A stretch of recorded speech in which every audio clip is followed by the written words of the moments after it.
Jangan mengambil perspektif bahwa khilafah itu aman, akan memecah belah, anti. Diambil dalam melihat persoalan khilafah ini adalah bahwa khilafah itu adalah solusi. Jangan mengambil perspektif bahwa khilafah itu ancaman, akan memecah belah, anti NKRI, radikalisme, bahkan terorisme. Tidak. Khilafah adalah ajaran Islam dan karena itu kami datang itu untuk menjelaskan. Dan sungguh saya melihat sendiri dan yang melihat itu berbeda dengan orang yang hanya sekedar mendengar saja. نحن في بلادنا كم دولة؟ دولتين، ثلاثة، أربعة، سويت بالأرض. Di negeri kami, di wilayah kami Timur Tengah ada berapa negara? 2 negara, 3 negara, 4 negara yang sama menjadi luluh lantak dengan tanah. لماذا؟ Kenapa? من أجل ماذا؟ Untuk apa? في سبيل ماذا؟ Di jalan siapa? حد يقول للناس لأجل جهاد في سبيل الله نقيم بخلافة إسلام. Ada di antara mereka yang mengklaim ini adalah jihad di jalannya Allah untuk mendirikan khilafah yang islami, hasilnya meluluh lantakkan negeri. Khilafah itu adalah keniscayaan. Kalau tidak percaya khilafah, tidak tidak percaya kepada Abu Bakar sebagai khalifah. Padahal kita katakan itu tiap hari, itu kan sejarah. Tetapi khilafah di dalam konsep FPI, di dalam konsep HTI di Indonesia itu adalah sistem pemerintahan. Ya. Dan itu jelas-jelas ideologi yang bertentangan dengan Pancasila. Saya sudah katakan berkali-kali, kalau khilafah sebagai sebutan terhadap pemimpin itu tidak apa-apa, tetapi khilafah sebagai gerakan ideologi untuk mengganti sebuah sistem yang sudah disepakati yang bernama negara Pancasila itu jelas-jelas itu adalah gerakan terlarang. Terlarang. Saya sudah mendapat penjelasan dari orang-orang HTI bahwa yang dimaksud khilafah itu sistem pemerintahan. Oleh sebab itu mereka menolak demokrasi, menganggap demokrasi togut, tidak menolak negara kebangsaan, dia maunya transnasional, satu negara yang berdasarkan Islam yang meliputi beberapa bangsa menjadi satu negara. Nah itu yang diperjuangkan dan itu tidak pernah dibantah dan itu sangat berbahaya bagi kita sebagai bangsa.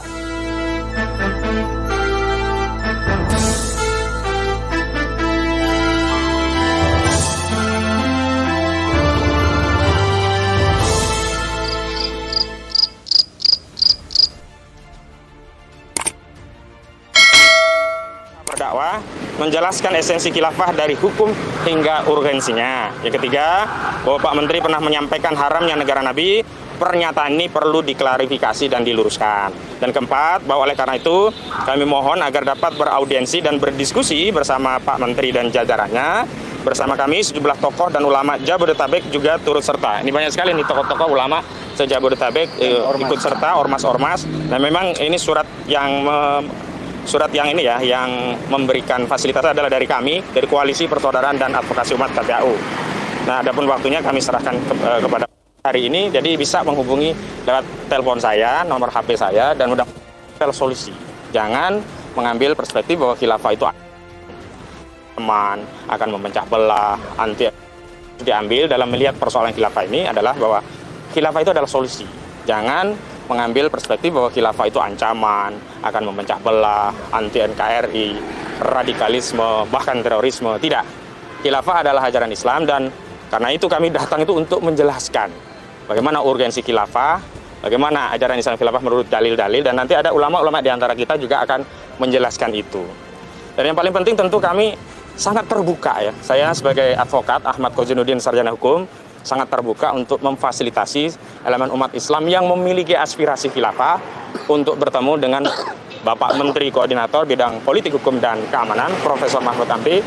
Bahkan kalau diperkenankan dan bisa difasilitasi, sebenarnya lebih baik lagi atau lebih afdol jika Pak Mahfud selaku Menteri Koordinator Bidang Politik Hukum dan Keamanan juga mengumpulkan jajaran terkait yang di bawah koordinasi dari Kemenko Polhukam. Misalkan sekalian diundang Pak Kapolri, Jaksa Agung, Mendagri, Menko Info. Agar apa? Agar substansi tentang khilafah, ajaran Islam yang agung ini bisa tuntas gitu loh. Dan bisa didengar penjelasan dari para ulama-ulama tentang bagaimana itu esensi khilafah, sehingga tidak ada mispersepsi. Dan yang paling utama ya, kami umat Islam sebagai bagian dari elemen anak bangsa ketika menyampaikan aspirasi yang berangkat dari akidah Islam, yakni menyampaikan dakwah tentang risalah nubuwah dalam khilafah ala minhajin nubuwah, tidak ditafsirkan sebagai bagian dari masalah begitu. Yang paling penting ini. Jadi ini sudah mulai ingin menunjukkan bahwa mungkin saja sudah mulai perang-perangan lagi. Pandangan tentang solusi-solusi untuk masa depan bangsa Indonesia, ya kami persilahkan. Karena kami umat Islam punya akidah Islam, maka solusi yang kami yakini adalah Islam, syariat Islam yang ditegakkan secara menyeluruh atau dalam istilah agama disebut dengan kafah, dan tentu saja harus dengan institusi khilafah karena memang sudah dicontohkan demikian.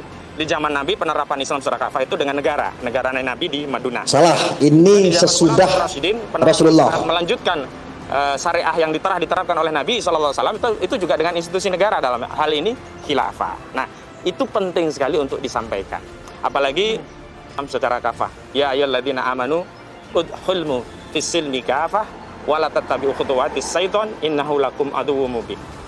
Nah, justru yang menjadi musuh, yang menjadi teman-teman setan hari ini adalah ideologi kapitalisme yang menjajah negeri ini dan negeri kaum muslim lainnya. Dibentur-benturkan dengan bisnis pemerintahan. Liberalisasi ekonomi, liberalisasi sektor minyak dan gas yang kemarin menyebabkan harga pertama dibentur-benturkan dengan pemerintah. 9.000 menjadi 12.500 atau sampai bisnis Rp15.000. Padahal menurut hitung-hitungan kami berdasarkan sejumlah data, biaya produksinya itu sekitar 4.757 kalau ditambah misalkan minyak mentahnya itu total baru 7.757. Sehingga sebenarnya kalau dijual dengan harga 9.000, sebenarnya negara masih untung, Pertamina masih untung. Jadi hal-hal yang seperti ini yang ingin kita sampaikan, bahwa Islam itu adalah solusi. Nah, saya juga tertarik dengan artikel yang ditulis oleh Pak Mahfud MD. Belum lama kan Pak Mahfud melalui harian Kompas menulis artikel yang cantik menurut saya, tetapi ada beberapa hal yang harus diluruskan. Jadi kalau kita ya diminta untuk menteladani Nabi SAW, tentu tidak mungkin kita mengharamkan satu bagian dari apa yang sudah diajarkan oleh Nabi SAW. Dan saya tadi sudah merespon, pagi tadi saya merespon dalam satu artikel panjang lebar. Tetapi sekali lagi, rasanya butuh pertemuan langsung. Kalau nanti Pak Mahfud mengeluarkan artikel sepihak, saya membalas artikel dengan menjelaskan khilafah sepihak. Akhirnya kan saya khawatir, kami ya khawatir perspektif itu tidak ketemu. Makanya alangkah lebih baik kalau bertemu, duduk satu meja. Jadi kalau kemarin Pak Wiranto selaku anggota Dewan Pertimbangan Presiden menawarkan diskusi di ruang yang dingin kepada mahasiswa, tentu ulama-ulama ini lebih layak untuk diajak berdiskusi di ruang di Kementerian Politik Hukum dan Keamanan yang saat ini dipimpin oleh Pak Mahfud MD untuk mendiskusikan khilafah lebih lanjut. Bahkan tadi saya katakan kalaupun kementerian atau lembaga terkait diundang, itu akan lebih baik ya, Jaksa Agung, Kapolri, Mendagri, kemudian misalkan Menko Info, semuanya bisa berkumpul. Saya juga ingin katakan bahwa kalau kita melihat persoalan bangsa ini adalah ideologi kapitalisme liberal, maka justru kita butuh solusi apa yang bisa melawan ideologi ini. Berarti harus satu ideologi yang juga sifatnya universal, satu sistem hidup yang juga bisa mengeluarkan aturan yang sangat komprehensif. Dan itu tidak ada kecuali hanya pada Islam. Al-Islamu ya'lu wa la yu'la alaih. Dan kita meyakini agama Islam telah sempurna seiring mangkatnya baginda Rasulullah Shallallahu Alaihi Wasallam. Andaikan, ini andaikan ya, walaupun ini tidak mungkin, ini berandai-andai. Andaikan ada sistem ya kehidupan yang lebih baik setelah Islam ya, ada sistem lain, sistem pemerintahan lain yang lebih baik daripada Islam. Tentulah saat Rasulullah Shallallahu Alaihi Wasallam mangkat, para sahabat ridwanullah ajmain, ridwanullah anhu, mereka para sahabat ridwanullah anhum itu mungkin saja tidak mengambil sistem khilafah, mungkin mengambil sistem kerajaan, karena dulu ada Romawi, Persia, atau kekaisaran, atau sistem pemerintahan yang lainnya. Faktanya dicatat dalam sejarah dan ini sudah diriwayatkan secara mutawatir banyak ya dari generasi ke generasi bahwa sistem sepeninggal Kanjeng Nabi Muhammad Shallallahu Alaihi Wasallam adalah sistem khilafah. Bahkan di iklan sebentar. Ini bahaya ini. Ini Paula. Ya, saudara-saudara bisa dibagikan informasi penting ini. Dan saya masih punya data-data nanti yang saya buka. Ini cuplikan tantangan yang nyata saja ini, fakta. Pertama kaum muslim atau Khulafaur Rasyidin. Al-Khalifatul Ula Abu Bakar Siddiq radhiyallahu anhu. Itu kan dibaca saat kita sholat tarawih. Jadi jangan sampai disalahpahami kalau kita menganggap khilafah itu teroris berarti Khalifah Abu Bakar teroris dong. Umar teroris dong. Para sahabat yang Allah ridho kepada mereka dan mereka juga ridho kepada Allah sebagai orang yang membawa kerusakan. Dan hari ini khilafah yang diperjuangkan oleh kaum muslimin. Nah, ketika ini terjadi, jadi tanda-tanda ini udah jelas, mulai dari awal sampai akhir saya sampaikan ya. Mohon maaf tadi sinyalnya kurang bagus, jadi saya lebih nanti kita lanjut lagi aja deh ya sekarang ya.